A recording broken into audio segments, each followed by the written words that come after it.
Hi Jürgen, hope you're well. I am. Hi. First of all, Jürgen, obviously in the last few days we've seen Ole Gunnar Solskjaer leave his role and Mauricio Pochettino linked with the job as well. I just wondered if you could give us an insight into the kind of challenge that it is when you're expected to compete with the likes of Liverpool, City and Chelsea as a manager, but also being compared to the respective managers at those big clubs as well. What do I have to do with that? So inside to PSG or Man United, or what? Just an insight, because you obviously, when you came into the role at Liverpool, it was expected of you that you would need to compete with the likes of Manchester United, Chelsea, Manchester City, etc. as well, and also that you would be compared to those kind of managers. So you've got that kind of experience of going into that role, into that kind of pressurised situation. I wondered, if you could give us an insight as to what the new man is going to face going into that kind of hot seat at Old Trafford.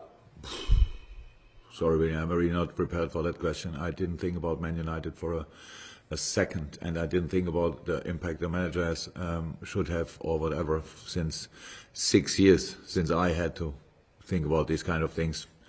Sorry, it was a long question. I don't have an answer for that. No problem.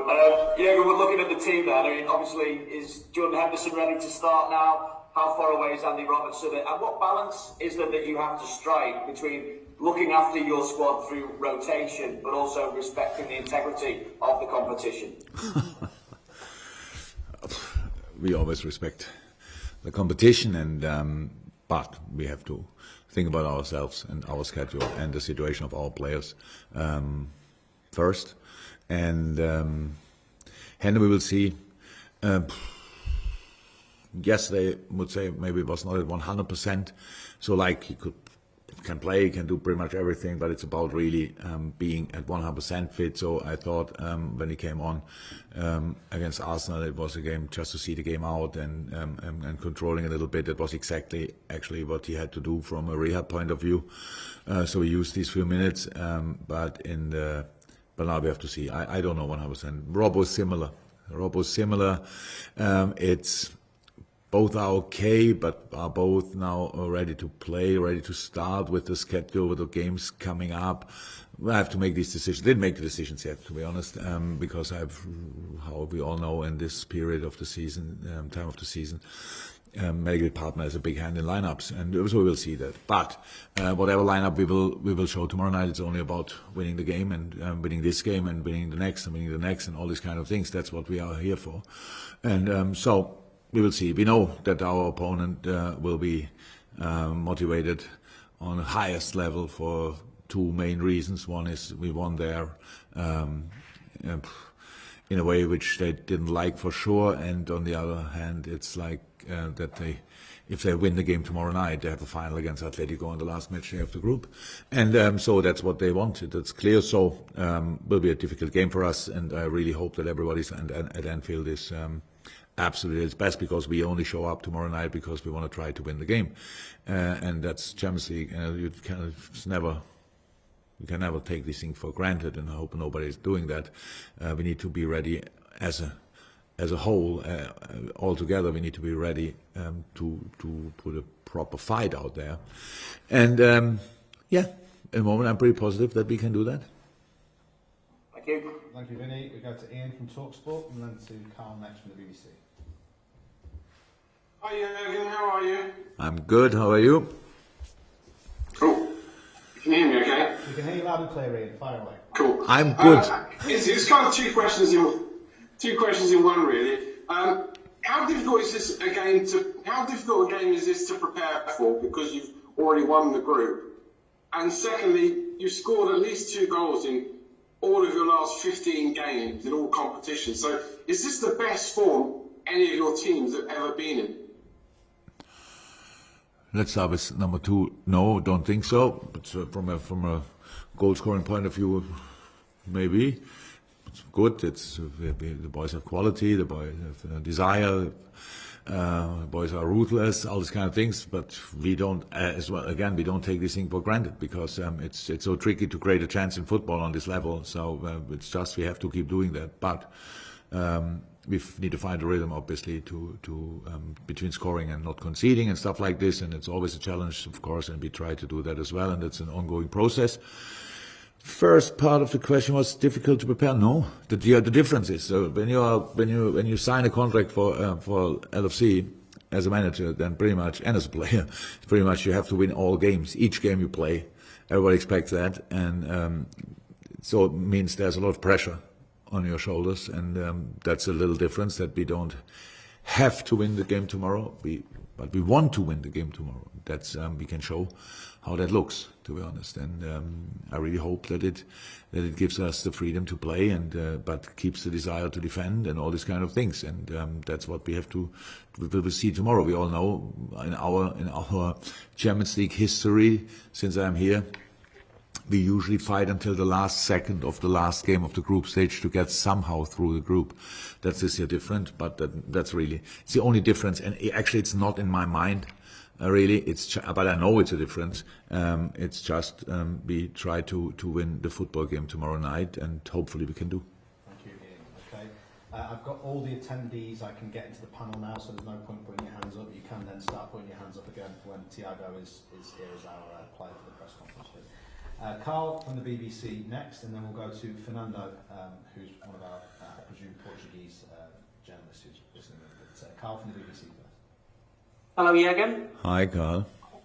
On Taki Minamino, he scored on Saturday to be against Arsenal last goal. How hard has it been not to play him when he has been good for you this season, when he has come on? And is it important for him to get more minutes with the African Nations Cup coming next year as well?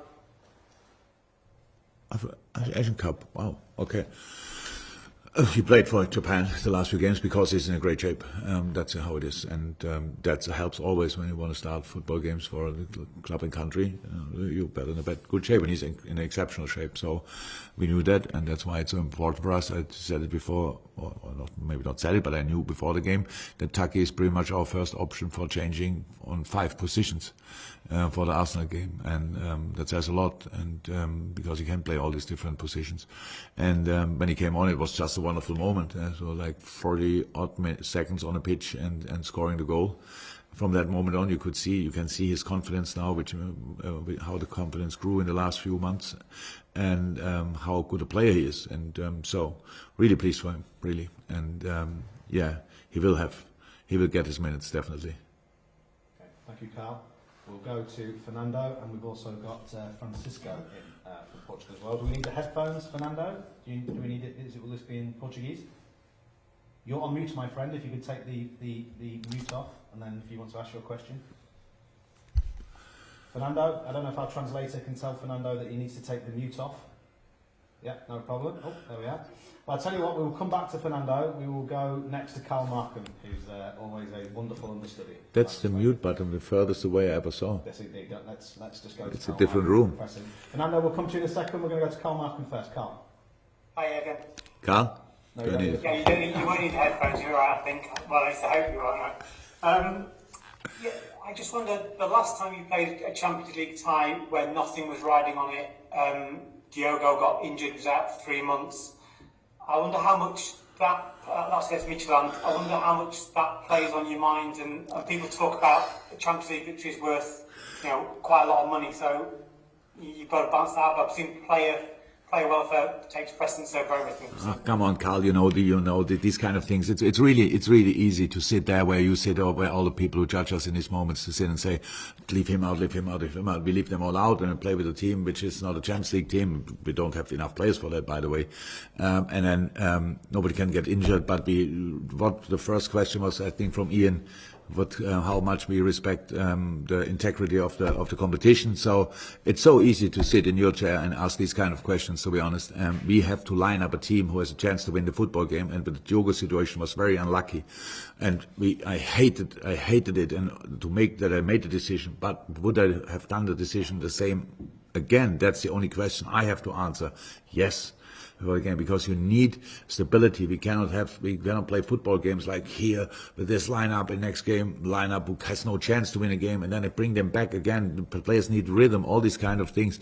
So really, it's that you only bring it up it's not. It's really. I don't think it's fair that you bring up this old story that a player got injured. They all can get injured. Do I make the decision who? I don't care if he gets injured with the lineup tomorrow night. No, I can't, and I will not. I will not. These things happen in football, and hopefully nothing happens tomorrow. I would have preferred to answer the Portuguese question, to be honest. Sorry, Carl. Thank you. Right, Fernando, can you give it a go now with the mute off, if possible, please? Sorry, Fernando, you still need to take the mute off. Fernando can hear us yes, now. He can, yes. That's great. Fernando, can you take... There we are, yes. Fire away, sir. No? No. Still not. I don't hear. No. We still can't hear you, I'm afraid, Fernando. We'll have one more go, and then we're going to go to Francisco. Have one more go. Try one more time, if that's okay. We'd like to take a question from Al. You're still going to have to take it off mute. There we go. No, I'm really sorry, that's not going to work. We'll come back. We'll go to Francisco, hopefully. Hi, you're good? Can you hear me? Yes, we I can hear you. Great. Nice to meet you, Francisco from Zerze. I would like to ask you, you are going to play against Porto, the only Portuguese team that you ever played 5 times. 4 wins, 1 draw, 16 goals scored, only 2 suffered. Given that sample, probably a small sample, how do you see the Portuguese teams and the Portuguese league and the Portuguese player? I love Portuguese football, to be honest. I really think this country is producing an incredible amount of world-class football players. I was probably as surprised as everybody that they didn't go through the group stage with the national team. But it was probably rather unlucky than anything else. But pretty much all the players of the national team of Portugal play in the biggest clubs in the world, and there's still players coming up from the youth teams and all these kind of things. So it's incredible work. I'm a little bit familiar with the work Portuguese coaches or the Portuguese clubs are doing with their talents, how the system goes because of Pep Linders and Vitor Matos. So both from the Porto school, if you want, and so we are big admirers of what they are doing. But in the end, that says nothing about pretty much all these world-class players. They don't play now. Most of them don't play for long in Portugal. So when they show up, really, then the other clubs from other countries, from other leagues, are coming and paying an awful lot of money to get the players into their team, and that does help, obviously, the Portuguese league. But still, incredible players there, technically incredible, talented. Everybody, all the teams are, from a tactical point of view, on a really high level, plus the probably typical Portuguese mentality and desire to be real competitive makes them really uncomfortable. And I have no explanation really for the results we had at Porto, to be honest. It's yes, we were good, but in moments we were really good. We are good, by the way, but the last game especially was really unlucky for Porto. So without a number 1 centre-half pairing, early injury in the game, all these kind of things didn't help. We scored in the wrong moments for them, in the right moments for us. So all came together. But we don't see it like that, and we never did. We prepare for an incredibly strong Porto team tomorrow. They have a lot to play for. And I mentioned already the competitiveness of Portuguese people. So we all will feel that. And what we need here, then feel is an exceptional atmosphere from the first second. If we want to win the game tomorrow, we have to win it together. And that's really important. And I hope we can create this kind of atmosphere, and then will not be easy for Porto as well. Okay, thank you very much. Right, we're going to go to Don King, Paul Joyce, and then we're going to have one last chance with Fernando at the end. If it doesn't work, and then Thiago Alcantara is going to come in. But Don, then Paul, and then we'll have one last go and then finish. Yeah, it might seem a good opportunity for Tyler Morton to get some minutes on the pitch at some point tomorrow night. It was just there was a very endearing picture of you hugging him before he went on against Arsenal on Saturday night. I was just wondering if you could give us an insight into the progress that he's made this season and the opportunity that he has to get some experience in the Champions League.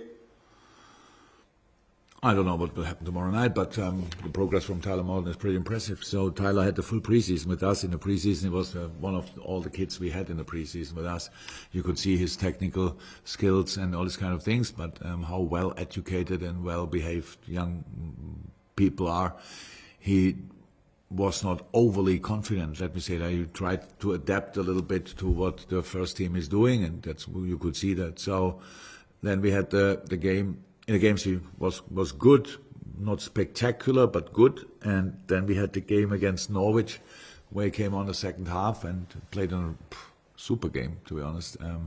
And that made all the difference. You could see the next day how the confidence level exploded overnight, and probably I saw then the first time. Pep and Beaton knew him before very well. That's why he was with us in preseason. But I saw then after that game first time the real Tyler Morton.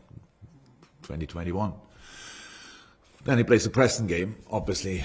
Again, a really good performance, really mature, all these kind of things. And yeah, you can see that in training again. That's how development with young players works. It's a really good example. We can speak a lot about these boys and we can let them train with us, but as long as we don't bring them out on the pitch, they, or let me say like this, bringing them then in a game, in the right moment, has the biggest impact from all the things you can do to help them. And Tyler's a really good example for that. So he's in a good place, I would say, in the moment. Pretty sure he would give the same answer. And now let's work from here.